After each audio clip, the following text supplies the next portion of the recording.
un real placer, un honor es estar ante usted intentando desarrollar una idea que, que me ha ocurrido después de estudios y experiencias. Es mejor bajar los impuestos que subir los salarios. Esa es la tesis que voy a tratar de desenvolver. Los sindicatos se empeñan en aumentar los salarios de sus afiliados creyendo que así van a aumentar sus retribuciones. Nominalmente lo consiguen, pero los supuestos beneficiarios cada día están peor.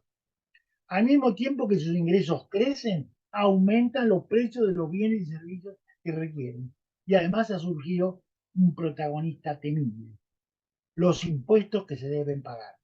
En la Argentina hay más pobres que nunca y muchas personas jóvenes y aún de edad madura consideran razonable volver a la tierra de sus padres o de sus abuelos porque crecen las obligaciones que el Estado nos impone.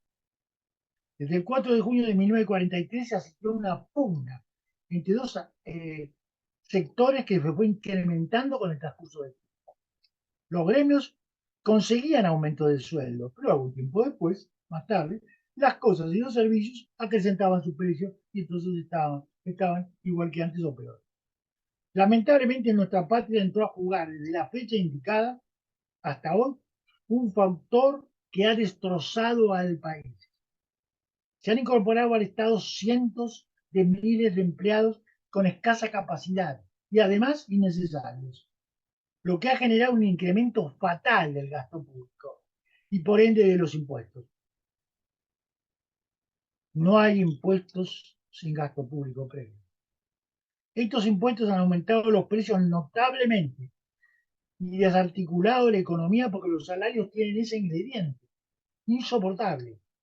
La única solución posible sería incrementar la producción, la ocupación útil, o sea, con obras públicas y privadas a las cuales trasladar a quienes actualmente se desempeñan sin necesidad alguna en el Estado. Y de esa manera reducir los gastos y por ende los tributos. Esto no es posible hacerlo sin estimular la inversión nacional y extranjera, aprovechando las inmensas riquezas que nos depara la geografía argentina. Cada vez que se cierra una empresa en nuestro país o sus dirigentes huyen, cansados de sufrir entorpecimientos burocráticos o exigencias morales, se asesta un golpe al atraso y a la pobreza. Necesitamos difundir conocimientos por doquier y en especial el orden en el empleo. Al Estado solamente deberían ingresar y permanecer en él quienes devuelvan con su trabajo y su capacidad los saberes que se le pagan. Para bajar el catastrófico nivel de precios que nos está despedazando, debe cambiarse el sistema. Utilizo el sistema en forma irónica actual de designar empleados en las distintas administraciones públicas por acomodo, o sea, la sin comprobada idoneidad. ¿Por qué ganamos el Gran Premio Mundial de Fútbol recientemente sobrellevando dificultades y graves obstáculos, superando a formidables conjuntos adversarios? Por la preparación, el espíritu de trabajo, la enjundia de nuestro equipo, su decisión y las cualidades superiores en que estaban bien elegidos, que demostró tener. El secreto final de su éxito radicó sencillamente, como dije antes, en que estaban bien elegidos. ¿Qué pasaría si nuestros funcionarios hubieran sido, del primero al último, seleccionados como lo fueron nuestros jugadores y tuvieran la capacidad que exhibieron en cada partido? En 6 meses empezaríamos a salir del pozo en que nos encontramos, por la sencilla razón en que comenzaríamos a recuperar la credibilidad interna y externa. No hay ni habrá plan económico superior a un gobierno con una conducta honrada, o sea, que no robe ni deje robar y sepa lo que tiene que saber. Los impuestos son el origen de los precios productivos porque no han sido objeto de estudio. En 1880, ya hace un rato, un profesor inglés, Alfred Marshall, escribió un libro que se llamaba Principios de Economía, donde estudió la influencia que tenían los precios en la oferta y la demanda. Marshall dijo lo que ahora todos sabemos, y es que el precio, si sube, alienta la oferta de los bienes y servicios. Recíprocamente, si los precios bajan, se estimula la demanda y la oferta se reduce. ¿Por qué? Porque los precios están rebajados. Nos conviene a lo que queremos comprar, pero no le conviene a quienes producen o venden.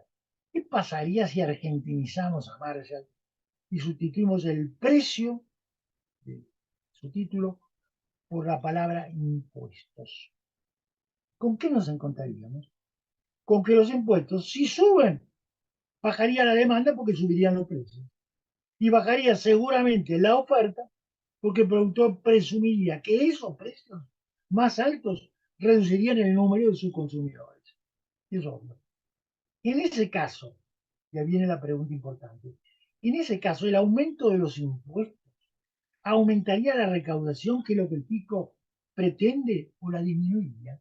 No lo sabemos, porque en nuestro medio, que sepamos, no se examina seriamente si aumentando los impuestos en la cuenta final se recaudó más o se recaudó. Los nuevos impuestos acrecientan inexorablemente los precios. Si los precios aumentan, es indefectible que la demanda disminuya. Si la demanda se achica, es probable que la recaudación que ya se realizaba no alcance el nivel anterior. Sí, consecuentemente se vendiera menos.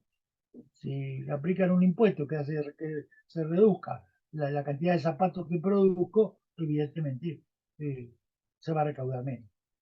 Quiere decir que antes de aumentar los impuestos para recaudar más, hay que estudiar el tema cuidadosamente, porque podría ocurrir que la forma de recaudar más sería bajarlos y no subirlos. Ha habido experiencias de esta índole, incluyendo al sector privado. El autor de este trabajo no sabe de ningún caso en que antes de elevar los impuestos, los legisladores hayan estudiado las consecuencias económicas y sociales que puede acarrear esa elevación. Esto demostraría que el sistema de elegir los legisladores no es bueno, porque además de permitir que nombren empleados innecesarios o ineptos que aumentan el gasto público y desde luego la inflación, no investigan si, en efecto, conviene aumentar los impuestos.